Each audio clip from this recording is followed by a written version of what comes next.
Rangers fans, things are getting tense around Ibrox as the conversation around the captain's future grows louder with each passing week. The season has been rough in more ways than one, but in the middle of all the turbulence, the skipper keeps turning up, keeps dragging the team forward, and keeps proving why his role remains so important. Yet here we are, with his contract running down and a huge decision waiting on the table. The debate is happening everywhere right now, from the stands to the boardroom, and no one seems fully aligned on what the next step should be. What everyone agrees on, though, is that whatever Rangers decide will have a massive impact on how the squad evolves over the coming months. The situation is delicate because the captain has been central to almost everything the team has done for the better part of a decade. Even with the squad struggling, he has been one of the few players consistently offering leadership and end product. That makes the idea of simply letting him walk away at the end of the season feel almost unthinkable. At the same time, there is no escaping the reality that he is deep into the later stages of his career, and the club cannot base major financial decisions on emotion or nostalgia. The people running the football side of the organization know that better than anyone, and that is why the whole matter has become so complex. Inside the club, the feeling is that any new deal would need to be carefully shaped, not just handed out as a reward for past service. And there is another problem lingering in the background. There is no obvious successor. The hope earlier in the year was that a fresh face arriving in that position might settle quickly and make the transition smoother. That never truly happened, leaving Rangers in a spot where letting the captain leave would immediately create a hole the squad is not remotely prepared for. Losing him would mean replacing not just one right back, but two, because the depth behind him is nowhere near where it needs to be for a club chasing trophies on multiple fronts. That is a huge ask for a recruitment department that has already come under fire this season. The team needs strengthening in several areas at once, and taking on the task of finding two players for one position only adds another layer of difficulty. When you look at the full picture, the most logical solution appears to be securing another contract for the captain, but a contract that reflects where he is in his career while still recognizing the immense value he brings both on and off the pitch. It is a tightrope for the board and the sporting department, and they simply cannot afford to misjudge it. When you take a step back and look at the bigger picture of his decade at the club, the numbers are staggering. Hundreds of appearances, well over a century of goals, more than a century of assists, contributions in every competition, and an ability to stay fit and available that many younger players struggle to match. Even this season, with the team far from its best, he has already bagged goals and assists that have kept Rangers afloat during matches where the performance elsewhere was nowhere near good enough. Age has not stopped him delivering when the pressure is highest, and that is something that cannot be replaced with a quick signing or a hopeful gamble on youth. All of this is unfolding at a time when the club is dealing with major questions about its wider structure. Supporters have grown increasingly frustrated with how the squad has been assembled in recent windows, feeling that too many signings have failed to hit the required standard. The early part of the season only amplified those concerns. Key additions did not settle. A few high-priced signings did not bring the impact expected, and some high-profile decisions behind the scenes raised eyebrows among fans who feel the club should be moving with sharper intent and stronger vision. Those frustrations hit boiling point after the recent European defeat, a night when the atmosphere inside the stadium made it absolutely clear that the supporters' patience had run thin. The squad looked short of physicality, short of confidence, and above all short of the kind of elite quality Rangers supporters believe should be the minimum expectation. At the same time, people have been pointing out that the recruitment strategy has leaned heavily towards bringing in young players with the idea of selling them on for big money. That model works only if those players show signs that they can reach that level, and so far, several recent signings have not demonstrated that kind of potential.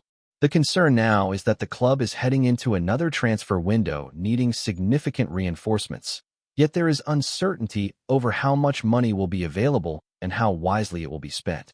Supporters are asking whether the budget will allow for meaningful upgrades, and if it does, whether the right decisions will be made this time. The expectation was that new backing behind the scenes would bring stability, structure, and smarter long-term planning. Instead, the early stages of this new era have been shaky, and some fans feel that the club is still trying to find its footing. What has become painfully clear is that Rangers need more top-level players, not just prospects with theoretical upside. The manager can only do so much when the squad lacks enough individuals who can dominate their position. You see it across football. The best managers always have strong squads, and even the most talented coaches struggle without them. Right now, neither Rangers nor their biggest rivals are at the peak of their powers, but Rangers feel further from where they want to be because too many recent signings have not hit the levels required. The tension around all of this feeds directly back into the captain's situation. With so much uncertainty across the squad, with so many roles needing improved quality, and with the team still searching for stability, the idea of removing one of the few consistent pillars feels like another risk piled onto an already long list of risks. Whatever happens, it is clear that the next steps at Ibrox will shape not only the final stretch of this season, but the future direction of the club itself. With everything swirling around the club, you can feel the weight on the people tasked with steering Rangers out of this messy patch. Every decision they make now carries extra pressure because the margins are thin and the supporters are watching closely. That tension has only grown as the January window creeps closer, and questions over who should be leading that rebuild are getting harder to ignore. The sporting department has drawn heavy criticism, and not without reason. Too many signings have fallen short, too many gambles have not paid off, and too many areas of the squad still look undercooked for a team chasing major honors. When a club the size of Rangers looks unbalanced on the pitch, fans do not just see mistakes, they see a lack of direction, and that is what worries them most. The collapse of the most recent managerial appointment left a bitter taste, not just because of how quickly it unraveled, but because of what it represented. A club that should be projecting clarity and strength instead looked reactive and unsure. The aftermath of that short-lived tenure exposed deeper problems, especially in recruitment.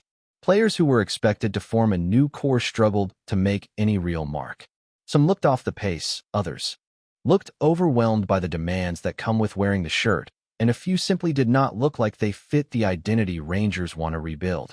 When you add in the frustration of watching big-money arrivals contribute far less than expected, you can see why supporters have reached a point where they are demanding higher standards from the top. The anger that surfaced during the recent European defeat was not just about the result.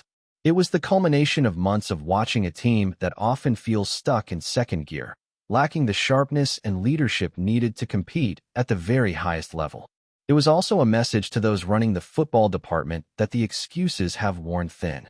The fans are not calling for miracles. They are calling for competence, for ambition, for a squad that reflects the expectations of a club with a rich history and a massive following. When a crowd inside Ibrox voices its displeasure, it is never casual. It comes from passion, from pride, and from the belief that Rangers should always be aiming higher.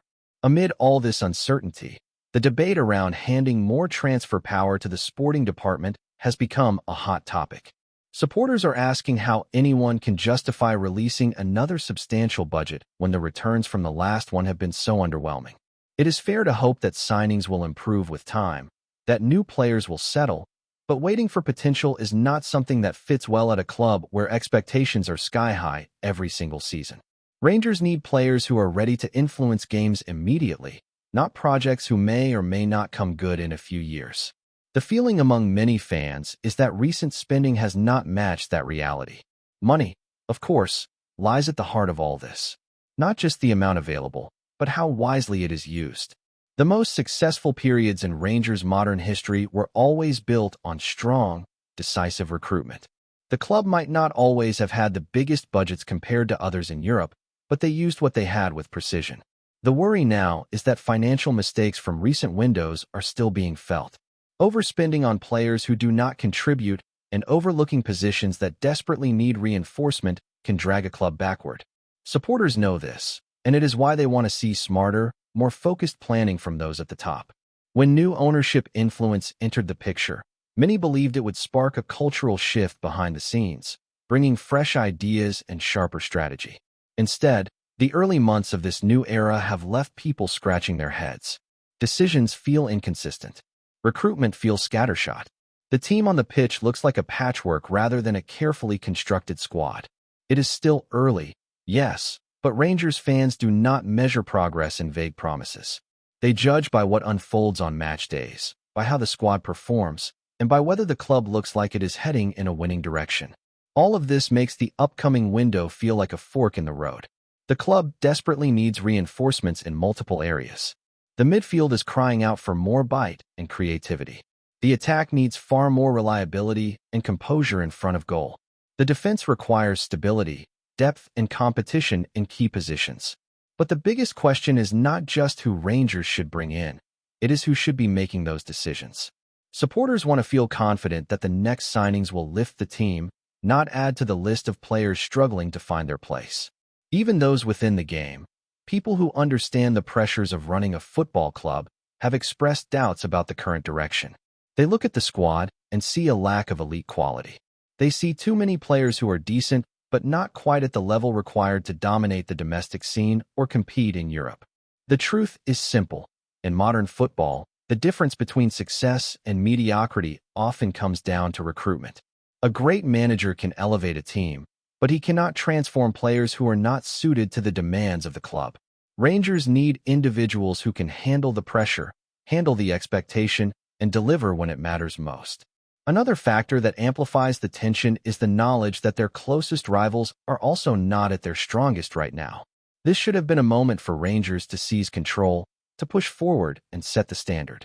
Instead, inconsistency and questionable decision-making behind the scenes have allowed the gap to remain stubbornly narrow without either side truly pulling away. For Rangers supporters, that is perhaps the most frustrating part. The opportunity is there, sitting right in front of them, but the squad has not been built in a way that allows them to truly take advantage. Which brings everything full circle to the captain. In a squad filled with uncertainty, he remains one of the few reliable constants. He still produces, still leads, still takes responsibility when others look hesitant. The club cannot ignore the bigger picture. Losing him would leave a void at a time when the team needs as much stability and experience as possible. And properly replacing him, would demand resources Rangers cannot easily spare. There are too many other holes to fill, too many other positions where the level must rise. That is why his future has become symbolic of something larger. A crossroads moment for Rangers, a test of whether the club can start making decisions that build strength rather than undermine it. Before we continue, make sure to subscribe to our channel and turn on notifications to get all the exclusive news about Rangers FC. Don't overlook any details about your beloved team. It's crucial for Rangers FC fans.